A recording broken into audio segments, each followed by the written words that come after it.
Hello, I'm Casual K from Casual K Gamer, and today we're going to look at a formation called Gun Trips Tight End. And the play that we're going to use for our base play is the read option. I use the read option as the base play because, of course, I have two options on this play, alright? But then I audible out of this play almost every time. So I have 12 plays. Now this is the way I practice every day. I'll come up with, this is the way I come up with my scheme. So this is my Gun Trips Tight End scheme. Alright, so I'll call the base play, then based on what the defense shows me is what play I'm going to actually run. So let's take a look at these 12 plays I have for you in the background. I might jump in and say some things, or I might just let it run and wrap it up at the end. We'll see how it goes. Alright, let's go.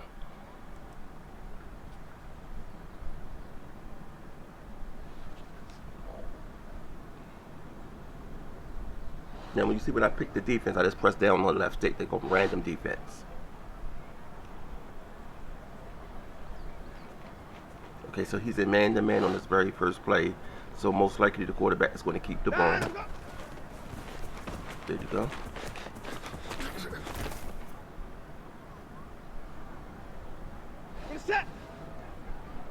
Same thing, look at the way they're lined up. We're going to go up to the outside, the quarterback.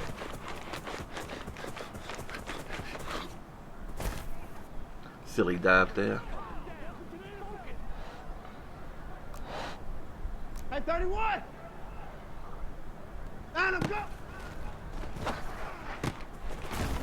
Okay, so they were in a cover four there, most likely. So I just went to a vertical type play and beat the middle linebacker. Now we can go to X on this one. I read that as a cover 3 and tried to get it to the wide receiver on the left-hand side. Bad pass. Cover 4, so verticals again. Got B. Oh, I went to A. I'm surprised. I guess maybe B was the linebacker might have been dropping back too long. Now I had to come off and go over to the A receiver. Okay,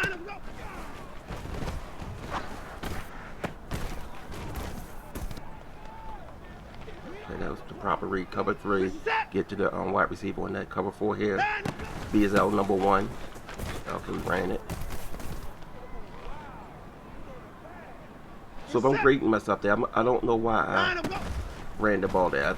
I probably should have thrown it. And even on that play right there, I probably could have thrown that in the vertical out of the vertical play. Here, it looks like I can run more verticals again.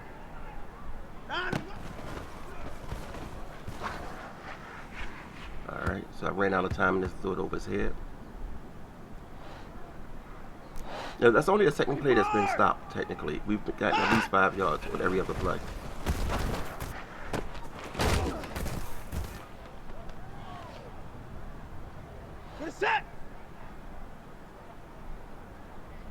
Now this could be A. Right here, the corner, the tight end should be open here easily.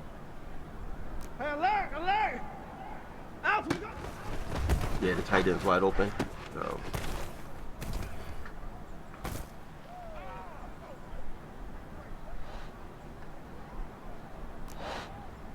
X.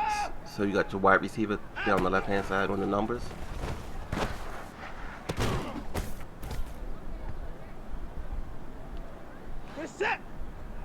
And I would probably run B here.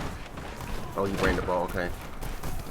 The two options there, I would give myself a C on that play. I think if I had to do it over, I would probably throw the B on the verticals.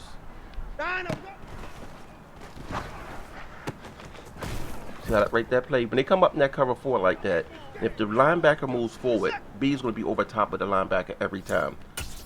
And that's what I'm basically going in here to the replay, and you're going to take a look at it.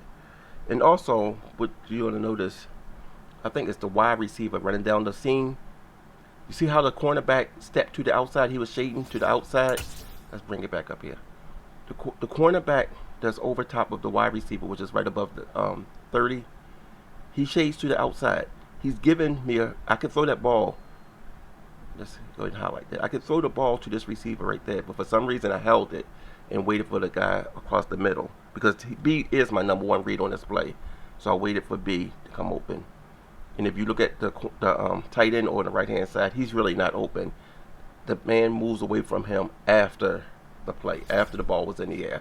So that's the way I practice. And I think if you do something similar run about 10, 15 plays, go back and look at them and try to determine before the replay, before he throws the ball or run the ball, try to determine what you would do the next time, so the second time. So I'm watching this, and in my head I'm thinking, I should go to A here, I should go to B there. You should do the same thing. Run this over and over and over again. I do this constantly. So this time it was only 12 plays, but I might have already run 50 plays earlier in the day. I mean, I constantly drill different plays into my head. So once I feel comfortable, now that formation we just went over, the gun trip tight end, that's not only my favorites. So game time come, I go to my favorites folder and call my plays for my favorites, because I know I've already labbed these up. I know where my hot receiver should be. I know where the number 2 should be at all times. I know if I need to run with my quarterback, and not just in a read option play like that. Say if you're running a play, you look at your number 1 receiver, he's covered. You look at your number 2 receiver, he's covered. Now you should really think about moving, because you might not have time to get to your number 3 receiver. If you look at the pocket and you still have time, you want to get over to the number 3 receiver, you can. But if you don't feel you have time, get back as close to the line of scrimmage as possible, and better yet, try to gain some extra yards with your feet. But remember to slide with your quarterback so he doesn't fumble. I'm Casual K. Y'all have a nice day.